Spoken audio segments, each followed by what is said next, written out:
91 o nuestro WhatsApp 660-373930. Si su problema es el estómago, le está afectando últimamente mucho, llame que seguramente el doctor Mariscal le va a echar una buena mano. Doctor, ¿por qué es la gastritis y qué es la úlcera?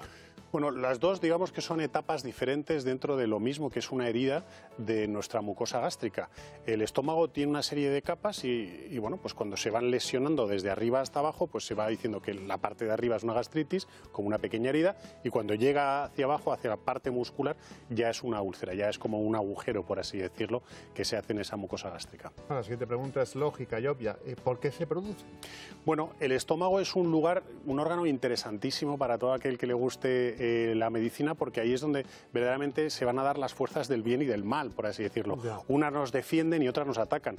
La que nos defiende es un moco que recubre esa mucosa gástrica, que evita que el ácido que se forma en ella, que es muy importante, que es fundamental para poder digerir los alimentos, pues no nos ataque a nosotros. Y entonces, cuando se rompe ese equilibrio de fuerzas, aparecen estas gastritis o aparecen estas úlceras. ¿Tiene todo esto mucho que ver con la alimentación? Igual no estamos nosotros predispuestos a ciertos alimentos que no toleramos y nos provocan. Tiene mucho que ver con muchos factores. Por ejemplo, lo que tú estabas diciendo, medio en broma, medio en serio, del partido de ayer, los nervios pueden ser, el estrés puede ser uno de los factores desencadenantes de mayor producción de ácido, que en definitiva es lo que puede hacer que nos lesione. El tipo de comida también, tipo de medicamentos. Piensa que esta enfermedad empieza porque es una inflamación crónica, o sea, cómo se empieza a hacer esta herida es porque empieza a hacernos daño, empieza a inflamarse y termina siendo una herida. Bueno, pues todos aquellos agentes que puedan producir eso nos van a llevar a esa úlcera. Sí, los nervios son un poco muy importantes, los problemas estomacales, es verdad. Es uno principal, de los más importantes. ¿Y qué síntomas vamos a tener? ¿Qué vamos a notar? Quizá el más importante de todos, y desgraciadamente para muchos que están en casa que lo han padecido, lo más importante es el dolor abdominal. Dependiendo dónde esté esa úlcera, va a ser un dolor que se agrava con la comida y en algunos casos que se mejora con la comida y luego aparece cuando ya esa comida se ha digerido. El dolor abdominal es el 80 al 90%, digamos, del síntoma principal de una úlcera de estómago. Luego, en algunos casos tenemos lo que se llaman las melenas, que es como la sangre escondida en las heces, que las vamos a ver también. En algunos casos hay vómitos, pero ya te digo que fundamentalmente acudimos al médico siempre que tenemos ese dolor abdominal, que es el principal de todos. Estamos hablando de alimentos, pero también se me viene a la cabeza estos días con las piscinas ya abiertas, nos pueden provocar también algún tipo de dolencia de estas características. Bueno, hay muchos niños que se terminan tragando mucho agua, niños y no tan niños, y el cloro de las piscinas también puede alterar, digamos, el pH dentro del estómago, que también nos puede producir un daño, como bien dices. Y esas dos palabras que yo nunca sé exactamente qué quieren decir, pero que me vas a contar exactamente ahora, ¿cómo son? Helicobacter pylori. El Helicobacter pylori, que es realmente una sola palabra, es cómo se llama una bacteria que desde hace unos años se descubrió que habita en el estómago. Siempre se pensó que las úlceras aparecían solo por el tipo de comida que hacíamos, hasta que se descubrió esta bacteria que tiene mucho que ver, digamos que es una de las principales causas que producen úlceras y gastritis. Entonces convive normalmente sin hacernos daño, pero cuando tenemos una pequeña lesión, hay que llega nuestra amiga la bacteria para hacerlo más grave. ¿Hay úlceras sin Helicobacter? Sí, pero la mayoría está causado por esta famosa bacteria, ¿no? ¿Y cómo se diagnostica? ¿Cómo sabemos que tenemos Helicobacter? Bueno, hay varias formas. La más importante, la que es definitiva, es haciendo una gastroscopia, es decir, metiendo el tubito con una cámara. Una vez que llegamos a la cavidad gástrica, tomamos una muestra de esta zona donde está lesionada y esa muestra se cultiva. Se cultiva en una fórmula que se llama ureasa y entonces si da positivo es que tenemos el Helicobacter. Como es una bacteria, se trata con antibióticos y con esos fármacos que nos ayudan a bajar la producción de ácido para que mientras lo estamos resolviendo no se agrave la situación.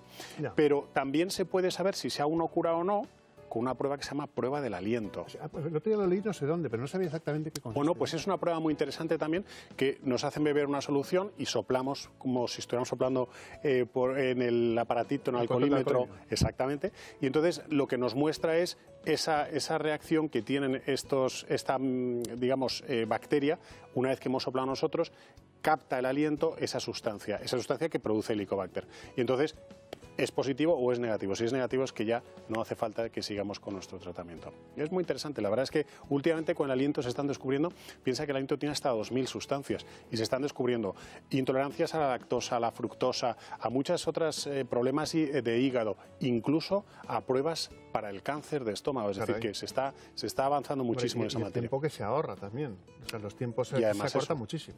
Tiene que ser un laboratorio específico, no se puede hacer en cualquier lado, pero de verdad que merece la pena. Estamos hablando de problemas estomacales, gastritis, úlceras, Helicobacter pylori, como acaban de escuchar al doctor Mariscal. Si es su caso, 925 28 87 91, o nos manda un WhatsApp, 660 37 3930. A muchas personas, yo siempre me pongo de ejemplo, doctor, porque es verdad que me pasa siempre estas cosas, pero como consumimos muchas veces ibuprofenos, aspirinas, siempre estamos con la duda pensando que eso nos va a provocar una gastritis. Claro, puede ser. Claro, por supuesto. Hay fármacos antiinflamatorios que tienen este efecto sobre el estómago y hay fármacos analgésicos que no hacen daño a la mucosa.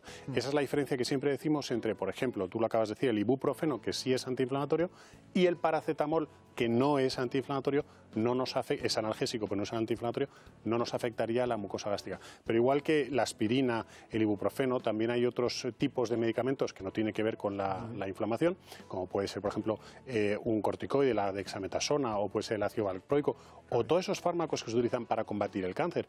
Bueno, pues muchos de ellos tienen esa capacidad para erosionar la mucosa gástrica y hacernos daño. Voy a preguntar ahora si se continúa operando la gastritis o la úlcera, pero antes vamos con un WhatsApp. Mi hijo de 3 años, nos pregunta Ana, tiene frecuentemente gastroenteritis y recurro a los probióticos.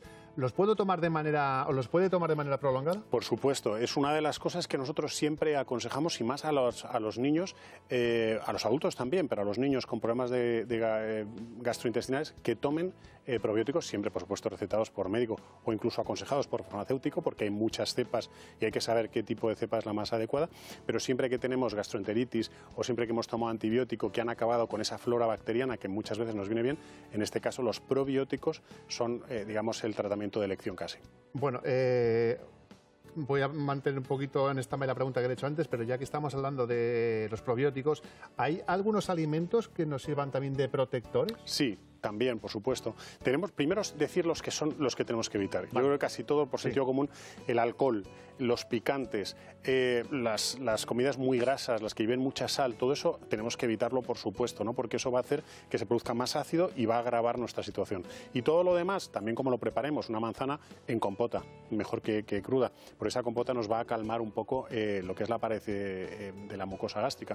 Las zanahorias cocidas, la col, que tiene también un poder muy alcalinizante, que es todo lo contrario ácido, para estabilizar un poco también nuestro estómago. Oye, yo creo que en este punto me parece muy interesante cuando nos empecemos a encontrar raros hacernos un test de intolerancia. No sé si se lo debería hacer todo el mundo. No necesariamente. Es decir, hay una serie de síntomas que sí te aconsejan que hagas una prueba de intolerancia alimentaria a 200, 400 alimentos, que son las pruebas ahora mismo que solemos utilizar, pero tiene que ver más con algún síntoma gastrointestinal o, por ejemplo, migrañas o, por ejemplo, problemas con la piel, que tiene mucho que decir ese tipo de intolerancia con estas manifestaciones. Pero la úlcera o la gastritis, que es lo que hablamos hoy, es un dolor abdominal agudo, es decir, me duele y ya digo, o bien antes de comer o bien después de comer, dependiendo de dónde se encuentre alojado, o bien en estómago o bien en la primera parte del intestino, las úlceras pépticas, por ejemplo, y ahí es donde tenemos que ir al médico y pedir las pruebas correspondientes, que suele ser ¿Cómo lo podemos diferenciar? Porque muchas veces hemos cogido frío, igual con el aire acondicionado, nos hemos acostado destapados Cuando no es una sola vez, es decir, te puede doler la tripa una vez y el abdomen estará ahí, bueno, me duele, no sé muy bien, habré comido algo, pero cuando de forma repetida te duele el abdomen, es que algo está pasando ahí. Y si encima tienes, como es empuñalada, y encima tienes acidez y reflujo, ojo, porque ahí puede estar pasando algo. El tema de la leche. Sí.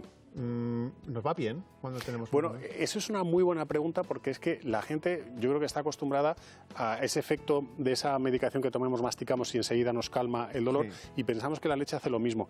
Y si la tomamos fría, tiene ese poder, que primero la tomamos fría, calma, pero luego, debido al calcio que tiene un efecto rebote y hace que se segregue todavía más ácido. Por tanto, no debemos a una persona con gastritis o con úlcera dar la leche, vale, porque aunque al principio le calme, luego le va a empeorar. Perfecto. Vamos con el último WhatsApp de uno de nuestros espectadores.